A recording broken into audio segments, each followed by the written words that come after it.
Desde ahora, escucharemos la lectura sin comentarios del libro El conflicto de los siglos, escrito por Elena Harmon de White. Capítulo 3. Una era de tinieblas espirituales. El apóstol Pablo, en su segunda carta a los tesalonicenses, predijo la gran apostasía que había de resultar en el establecimiento del poder papal. Declaró respecto al día de Cristo: ese día no puede venir sin que venga primero la apostasía y sea revelado el hombre de pecado, el hijo de perdición, el cual se opone a Dios y se ensalza sobre todo lo que se llama Dios o que es objeto de culto, de modo que se siente en el templo de Dios ostentando que Él es Dios. Segunda de Tesalonicenses 2, 3 y 4. Y además, el apóstol advierte a sus hermanos que el misterio de iniquidad está ya obrando. Versículo 7. Ya en aquella época veía él que se introducían en la iglesia errores que prepararían el camino para el desarrollo del papado. Poco a poco, primero solapadamente y a hurtadillas, y después con más desembozo, conforme iba cobrando fuerza y dominio sobre los espíritus de los hombres, el misterio de iniquidad hizo progresar su obra engañosa y blasfema. De un modo casi imperceptible, las costumbres del paganismo penetraron en la iglesia cristiana. El espíritu de avenencia y de transacción fue coartado por algún tiempo por las terribles persecuciones que sufriera la iglesia bajo el régimen del paganismo. Mas habiendo cesado la persecución y habiendo penetrado el cristianismo en las cortes y palacios, la iglesia dejó a un lado la humilde sencillez de Cristo y de sus apóstoles por la pompa y el orgullo de los sacerdotes y gobernantes paganos, y sustituyó los requerimientos de Dios por las teorías y tradiciones de los hombres. La conversión nominal de Constantino a principios del siglo IV causó gran regocijo, y el mundo, disfrazado con capa de rectitud, se introdujo en la iglesia. Desde entonces, la obra de corrupción progresó rápidamente. El paganismo, que parecía haber sido vencido, vino a ser el vencedor. Su espíritu dominó a la iglesia. Sus doctrinas, ceremonias y supersticiones se incorporaron a la fe y al culto de los que profesaban ser discípulos de Cristo. Esta avenencia entre el paganismo y el cristianismo dio por resultado el desarrollo del hombre de pecado, predicho en la profecía como oponiéndose a Dios y ensalzándose a sí mismo sobre Dios. Ese gigantesco sistema de falsa religión es obra maestra del poder de Satanás, un monumento de sus esfuerzos para sentarse él en el trono y reinar sobre la tierra según su voluntad. Satanás se había esforzado una vez por hacer transigir a Cristo. Vino a donde estaba el Hijo de Dios en el desierto para tentarle, y mostrándole todos los reinos del mundo y su gloria, ofreció entregárselo todo, con tal que reconociera la supremacía del príncipe de las tinieblas. Cristo reprendió al presuntuoso tentador y le obligó a marcharse. Pero al presentar las mismas tentaciones a los hombres, Satanás obtiene más éxito. A fin de asegurarse honores y ganancias mundanas, la iglesia fue inducida a buscar el favor y el apoyo de los grandes de la tierra, y habiendo rechazado de esa manera a Cristo, tuvo que someterse al representante de Satanás, el obispo de Roma. Una de las principales doctrinas del romanismo enseña que el Papa es cabeza visible de la Iglesia Universal de Cristo y que fue investido de suprema autoridad sobre los obispos y los pastores de todas las partes del mundo. Aún más, al Papa se le han dado los títulos propios de la divinidad. Se le ha titulado Señor Dios el Papa y se le ha declarado infalible. Exige que todos los hombres se le rindan homenaje. La misma pretensión que sostuvo Satanás cuando tentó a Cristo en el desierto, la sostiene aún por medio de la Iglesia de Roma, y muchos son los que están dispuestos a rendirle homenaje. Empero los que temen y reverencian a Dios resisten esa pretensión, que es un desafío al cielo, como resistió Cristo las instancias del astuto enemigo. Al Señor tu Dios adorarás y a Él solo servirás. Lucas 4:8. Dios no ha hecho alusión alguna en su palabra a que Él haya elegido un hombre para que sea la cabeza de la Iglesia. La doctrina de la supremacía papal se opone abiertamente a las enseñanzas de las Santas Escrituras.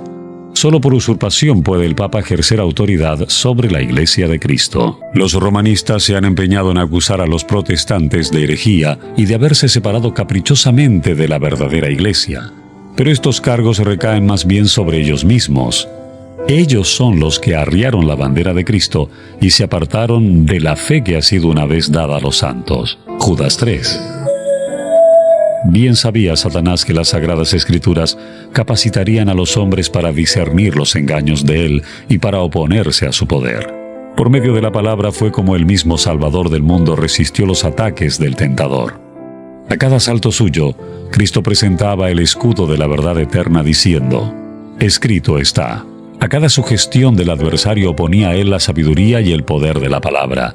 Para mantener su poder sobre los hombres y establecer la autoridad del usurpador papal, Satanás necesita que ellos ignoren las Santas Escrituras. La Biblia ensalza a Dios y coloca a los hombres, seres finitos, en su verdadero sitio. Por consiguiente, hay que esconder y suprimir sus verdades sagradas. Esta fue la lógica que adoptó la Iglesia romana. Por centenares de años fue prohibida la circulación de la Biblia. No se permitía a la gente que la leyese ni que la tuviese en sus casas. Y sacerdotes y prelados sin principios interpretaban las enseñanzas de ella para sostener sus pretensiones. Así fue como el Papa vino a ser reconocido casi universalmente como vicegerente de Dios en la tierra, dotado de autoridad sobre la Iglesia y el Estado. Una vez suprimido lo que descubría el error, Satanás hizo lo que quiso. La profecía había declarado que el papado pensaría mudar los tiempos y la ley. Daniel 7:25. No tardó en iniciar esta obra. Para dar a los convertidos del paganismo algo que equivaliera al culto de los ídolos y para animarles a que aceptaran nominalmente el cristianismo, se introdujo gradualmente en el culto cristiano la adoración de imágenes y de reliquias. Este sistema de idolatría fue definitivamente sancionado por decreto de un concilio general. Para remate de su obra sacrílega, Roma se atrevió a borrar de la ley de Dios el segundo mandamiento, que prohíbe la adoración de las imágenes, y a dividir en dos el último mandamiento para conservar el número de esto. El espíritu de concesión al paganismo fomentó aún más el desprecio de la autoridad del cielo. Obrando por medio de directores inconversos de la Iglesia, Satanás atentó también contra el cuarto mandamiento y trató de echar a un lado el antiguo sábado, el día que Dios había bendecido y santificado. Génesis 2, 2 y 3. Para colocar en su lugar el día festivo observado por los paganos como el venerable Día del Sol. Este intento no se hizo al principio abiertamente. En los primeros siglos, el verdadero día de reposo, el sábado, había sido guardado por todos los cristianos, los cuales, siendo celosos de la honra de Dios y creyendo que su ley es inmutable, respetaban escrupulosamente la santidad de sus preceptos. Pero Satanás procedió con gran sutileza por medio de sus agentes para llegar al fin que se propusiera. Para llamar la atención de las gentes hacia el domingo, fue declarado día de fiesta en honor de la resurrección de Cristo. Se celebraban servicios religiosos en ese día. No obstante, se lo consideraba como día de recreo y seguía guardándose piadosamente el sábado. Con el fin de preparar el terreno para la realización de sus fines, Satanás indujo a los judíos, antes del advenimiento de Cristo, a que recargasen el sábado con las más rigurosas exacciones, de modo que su observancia fuese una pesada carga. Aprovechándose luego de la falsa luz bajo la cual lo había hecho considerar, hízolo despreciar como institución judaica. Mientras que los cristianos seguían observando generalmente el domingo como día de fiesta alegre, el diablo los indujo a hacer del sábado un día de ayuno, de tristeza y de abatimiento, para hacer patente su odio al judaísmo.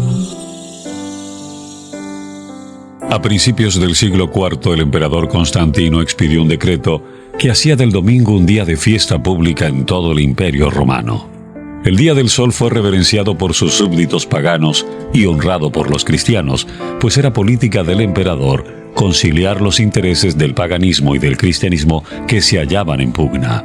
Los obispos de la Iglesia, inspirados por su ambición y su sed de dominio, le hicieron obrar así, pues comprendieron que si el mismo día era observado por cristianos y paganos, estos llegarían a aceptar nominalmente el cristianismo, y ello redundaría en beneficio del poder y de la gloria de la Iglesia. Pero a pesar de que muchos cristianos piadosos fueron poco a poco inducidos a reconocer cierto carácter sagrado al domingo, no dejaron de considerar el verdadero sábado como el día santo del Señor, ni de observarlo en cumplimiento del cuarto mandamiento. Pero no paró aquí la obra del jefe engañador. Había resuelto reunir al mundo cristiano bajo su bandera y ejercer su poder por medio de su vicario, el orgulloso pontífice que aseveraba ser el representante de Cristo. Realizó su propósito valiéndose de paganos semiconvertidos, de prelados ambiciosos y de eclesiásticos amigos del mundo. Convocábanse de vez en cuando grandes concilios en que se reunían los dignatarios de la Iglesia de todas partes del mundo. Casi en cada concilio el día de reposo que Dios había instituido era deprimido un poco más, en tanto que el domingo era exaltado en igual proporción. Así fue como la fiesta pagana llegó a ser honrada como institución divina, mientras que el sábado de la Biblia era declarado reliquia del judaísmo y se pronunciaba una maldición sobre sus observadores. El gran apóstata había logrado ensalzarse a sí mismo sobre todo lo que se llama Dios o que es objeto de culto. Segunda de Tesalonicenses 2:4. Se había atrevido a alterar el único precepto de la ley divina que señala de un modo infalible a toda la humanidad al Dios viviente y verdadero. En el cuarto mandamiento, Dios es dado a conocer como el creador de los cielos y de la tierra y distinto, por lo tanto, de todos los dioses falsos. Como monumento conmemorativo de la obra de la creación fue santificado el día séptimo como día de descanso para el hombre. Estaba destinado a recordar siempre a los hombres que el Dios viviente es fuente de toda existencia y objeto de reverencia y adoración. Satanás se esfuerza por disuadir a los hombres de que se sometan a Dios y obedezcan a su ley, y por lo tanto dirige sus golpes especialmente contra el mandamiento que presenta a Dios como al Creador. Los protestantes alegan ahora que la resurrección de Cristo en el domingo convirtió a dicho día en el día del Señor, pero las Santas Escrituras en nada confirman este modo de ver. Ni Cristo ni sus apóstoles confirieron semejante honor a ese día. La observancia del domingo como institución cristiana tuvo su origen en aquel misterio de iniquidad, versículo 7, que ya había iniciado su obra en los días de San Pablo. ¿Dónde y cuándo adoptó el Señor a este hijo del papado? ¿Qué razón válida puede darse en favor de un cambio que las Santas Escrituras no sancionan? En el siglo VI, el papado concluyó por afirmarse. El asiento de su poder quedó definitivamente fijado en la ciudad imperial, cuyo obispo fue proclamado cabeza de toda la Iglesia. El paganismo había dejado el lugar al papado. El dragón dio a la bestia su poder y su trono y grande autoridad. Apocalipsis 13:2.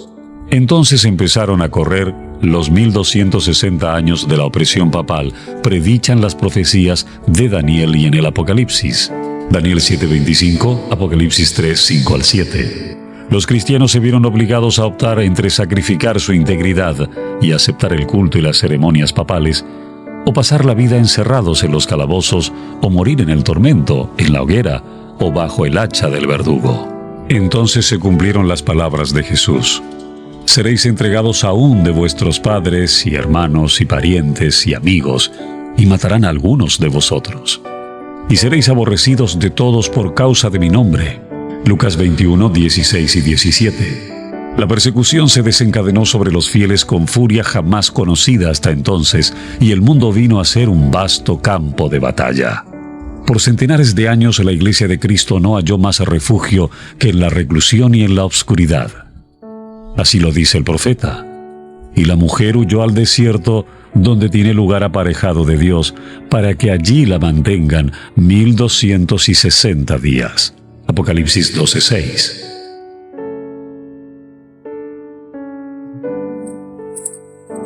El advenimiento de la Iglesia romana al poder marcó el principio de la Edad Media. A medida que crecía su poder, las tinieblas se hacían más densas. La fe pasó de Cristo, el verdadero fundamento, al Papa de Roma. En vez de confiar en el Hijo de Dios para obtener el perdón de sus pecados y la salvación eterna, el pueblo recurría al Papa y a los sacerdotes y prelados a quienes él invistiera de autoridad. Se le enseñó que el Papa era su mediador terrenal y que nadie podía acercarse a Dios sino por medio de él. Y andando el tiempo se le enseñó también que para los fieles el Papa ocupaba el lugar de Dios y que por lo tanto debían obedecerle implícitamente. Con solo desviarse de sus disposiciones, se hacían acreedores a los más severos castigos que debían imponerse a los cuerpos y almas de los transgresores. Así fueron los espíritus de los hombres desviados de Dios y dirigidos hacia hombres falibles y crueles. Sí, aún más, hacia el mismo príncipe de las tinieblas que ejercía su poder por intermedio de ellos. El pecado se disfrazaba como manto de santidad. Cuando las santas escrituras se suprimen y el hombre llega a considerarse como ente supremo, ¿qué otra cosa puede esperarse sino fraude, engaño y degradante iniquidad? Al ensalzarse las leyes y las tradiciones humanas, se puso de manifiesto la corrupción que resulta siempre del menosprecio de la ley de Dios. Días azarosos fueron aquellos para la Iglesia de Cristo. Pocos, en verdad, eran los sostenedores de la fe. Aun cuando la verdad no quedó sin testigos, a veces parecía que el error y la superstición concluirían por prevalecer completamente y que la verdadera religión iba a ser desarraigada de la tierra. El Evangelio se perdía de vista mientras que las formas de religión se multiplicaban y la gente se veía abrumada bajo el peso de exacciones rigurosas. No solo se le enseñaba a ver en el Papa a su mediador, sino aún a confiar en sus propias obras para la expiación del pecado. Largas peregrinaciones, obras de penitencia, la adoración de reliquias, la construcción de templos, relicarios y altares, la donación de grandes sumas a la Iglesia, todas estas cosas y muchas otras parecidas les eran impuestas a los fieles para aplacar la ira de Dios o para asegurarse su favor. Como si Dios, a semejanza de los hombres, se enojara por pequeñeces o pudiera ser apaciguado por regalos y penitencias. Por más que los vicios prevalecieran, aún entre los jefes de la Iglesia romana, la influencia de esta parecía ir siempre en aumento. A fines del siglo VIII, los partidarios del Papa empezaron a sostener que en los primeros tiempos de la Iglesia tenían los obispos de Roma el mismo poder espiritual que a la fecha se arrogaban. Para dar a su acerto visos de autoridad, había que valerse de algunos medios, que pronto fueron sugeridos por el padre de la mentira. Los monjes fraguaron viejos manuscritos. Se descubrieron decretos conciliares de los que nunca se había oído hablar hasta entonces, y que establecían la supremacía universal del Papa desde los primeros tiempos. Y la Iglesia, que había rechazado la verdad, aceptó con avidez estas imposturas. Los pocos fieles que edificaban sobre el cimiento verdadero, 1 Corintios 3, 10 y 11, estaban perplejos y trabados, pues los escombros de las falsas doctrinas entorpecían el trabajo. Como los constructores de los muros de Jerusalén en tiempo de Nehemías, algunos estaban por exclamar: «Las fuerzas de los acarreadores se han enflaquecido, y el escombro es mucho, y no podemos edificar el muro». Nehemías 4:10. Debilitados por el constante esfuerzo que hacían contra la persecución, el engaño, la iniquidad y todos los demás obstáculos que Satanás inventara para detener su avance, algunos de los que habían sido fieles edificadores llegaron a desanimarse, y por amor a la paz y a la seguridad de sus propiedades y de sus vidas, se apartaron del fundamento verdadero. Otros, sin dejarse desalentar por la oposición de sus enemigos, declararon sin temor: «No temáis delante de ellos, acordaos del Señor grande y terrible». Versículo 14. Y cada uno de los que trabajaban tenía la espada ceñida. Efesios 6:17. En todo tiempo, el mismo espíritu de odio y de oposición a la verdad inspiró a los enemigos de Dios, y los siervos de Él necesitaron la misma vigilancia y fidelidad. Las palabras de Cristo a sus primeros discípulos se aplicarán a cuantos se le sigan hasta el fin de los tiempos. Y lo que os digo a vosotros, a todos lo digo: velad. Marcos 13:37. Las tinieblas parecían hacerse más densas. La adoración de las imágenes se hizo más general. Se les encendían velas y se les ofrecían oraciones. Llegaron a prevalecer las costumbres más absurdas y supersticiosas. Los espíritus estaban tan completamente dominados por la superstición que la razón misma parecía haber perdido su poder. Mientras que los sacerdotes y los obispos eran amantes de los placeres, sensuales y corrompidos, solo podía esperarse del pueblo, que acudía a ellos en busca de dirección, que siguiera sumido en la ignorancia y en los vicios. Las pretensiones papales dieron otro paso más, cuando en el siglo XI el Papa Gregorio VII proclamó la perfección de la Iglesia romana. Entre las proposiciones que él expuso, había una que declaraba que la Iglesia no había errado nunca ni podía errar, según las Santas Escrituras. Pero las pruebas de la Escritura faltaban para apoyar el aserto. El altivo pontífice reclamaba además para sí el derecho de deponer emperadores, y declaraba que ninguna sentencia pronunciada por él podía ser revocada por hombre alguno, pero que él tenía la prerrogativa de revocar las decisiones de todos los demás.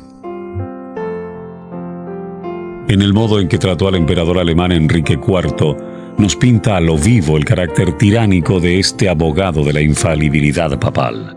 Por haber intentado desobedecer la autoridad papal, dicho monarca fue excomulgado y destronado, aterrorizado ante la deserción de sus propios príncipes, que por orden papal fueron instigados a rebelarse contra él. Enrique no tuvo más remedio que hacer las paces con Roma. Acompañado de su esposa y de un fiel sirviente, cruzó los Alpes en pleno invierno para humillarse ante el Papa. Habiendo llegado al castillo donde Gregorio se había retirado, fue conducido, despojado de sus guardas, a un patio exterior, y allí, en el crudo frío del invierno, con la cabeza descubierta, los pies descalzos y miserablemente vestido, esperó el permiso del Papa para llegar a su presencia. Solo después que hubo pasado así 3 días, ayunando y haciendo confesión, condescendió el pontífice en perdonarle. Y aún entonces fuele concedida esa gracia con la condición de que el emperador esperaría la venia del Papa antes de reasumir las insignias reales o de ejercer su poder. Y Gregorio, envanecido con su triunfo, se jactaba de que era su deber abatir la soberbia de los reyes. Cuán notable contraste hay entre el despótico orgullo de tan altivo pontífice y la mansedumbre y humildad de Cristo, quien se presenta a sí mismo como llamando a la puerta del corazón para ser admitido en él y traer perdón y paz, y enseñó a sus discípulos: el que quisiere entre vosotros ser el primero, será vuestro siervo. Mateo 20:27. Los siglos que se sucedieron presenciaron un constante aumento del error en las doctrinas sostenidas por Roma. Aún antes del establecimiento del papado, las enseñanzas de los filósofos paganos habían recibido atención y ejercido influencia dentro de la Iglesia. Muchos de los que profesaban ser convertidos se aferraban aún a los dogmas de su filosofía pagana, y no solo seguían estudiándolos ellos mismos, sino que inducían a otros a que los estudiaran también, a fin de extender su influencia entre los paganos. Así se introdujeron graves errores en la fe cristiana. Uno de los principales fue la creencia en la inmortalidad natural del hombre y en su estado consciente después de la muerte. Esta doctrina fue la base sobre la cual Roma estableció la invocación de los santos y la adoración de la Virgen María. De la misma doctrina se derivó también la herejía del tormento eterno para los que mueren impenitentes, que muy pronto figuró en el credo papal.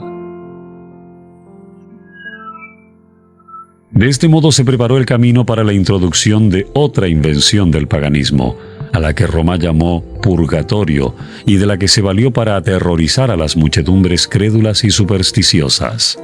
Con esta herejía, Roma afirma la existencia de un lugar de tormento en el que las almas de los que no han merecido eterna condenación han de ser castigadas por sus pecados, y de donde, una vez limpiadas de impureza, son admitidas en el cielo.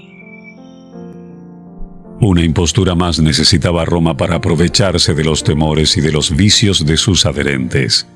Fue esta la doctrina de las indulgencias. A todos los que se alistasen en las guerras que emprendía el pontífice para extender su dominio temporal, castigar a sus enemigos o exterminar a los que se atreviesen a negar su supremacía espiritual, se concedía plena remisión de los pecados pasados, presentes y futuros, y la condonación de todas las penas y castigos merecidos. Se enseñó también al pueblo que por medio de pagos hechos a la Iglesia podía librarse uno del pecado y librar también a las almas de sus amigos difuntos, entregadas a las llamas del purgatorio. Por estos medios llenaba Roma sus arcas y sustentaba la magnificencia, el lujo y los vicios de los que pretendían ser representantes de aquel que no tuvo dónde recostar la cabeza. La institución bíblica de la Cena del Señor fue sustituida por el sacrificio idolátrico de la misa. Los sacerdotes papales aseveraban que con sus palabras podían convertir el pan y el vino en el cuerpo y sangre verdaderos de Cristo.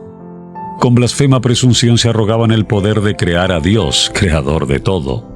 Se les obligaba a los cristianos, so pena de muerte, a confesar su fe en esta horrible herejía que afrentaba al cielo. Muchísimos que se negaron a ello fueron entregados a las llamas. En el siglo XIII se estableció la más terrible de las maquinaciones del papado, la Inquisición. El príncipe de las tinieblas obró de acuerdo con los jefes de la jerarquía papal. En sus concilios secretos, Satanás y sus ángeles gobernaron los espíritus de los hombres perversos, mientras que invisible acampaba entre ellos un ángel de Dios que llevaba apunte de sus malvados decretos y escribía la historia de hechos por demás horrorosos para ser presentados a la vista de los hombres. Babilonia, la grande, fue embriagada de la sangre de los santos. Los cuerpos mutilados de millones de mártires clamaban a Dios venganza contra aquel poder apóstata. El papado había llegado a ejercer su despotismo sobre el mundo. Reyes y emperadores acataban los decretos del pontífice romano. El destino de los hombres, en este tiempo y para la eternidad, parecía depender de su albedrío. Por centenares de años las doctrinas de Roma habían sido extensa e implícitamente recibidas, sus ritos cumplidos con reverencia y observadas sus fiestas por la generalidad. Su clero era colmado de honores y sostenido con liberalidad. Nunca desde entonces ha alcanzado Roma tan grande dignidad, magnificencia ni poder. Mas el apogeo del papado fue la medianoche del mundo. Las sagradas escrituras eran casi desconocidas no solo de las gentes, sino de los mismos sacerdotes. A semejanza de los antiguos fariseos, los caudillos papales aborrecían la luz que habría revelado sus pecados.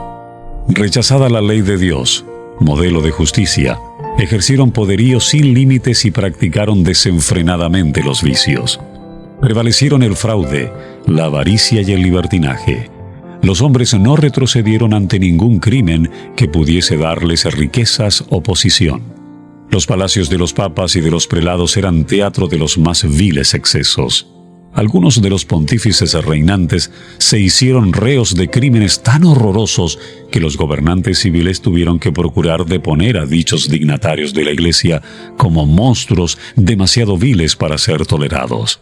Durante siglos, Europa no progresó en las ciencias, ni en las artes, ni en la civilización.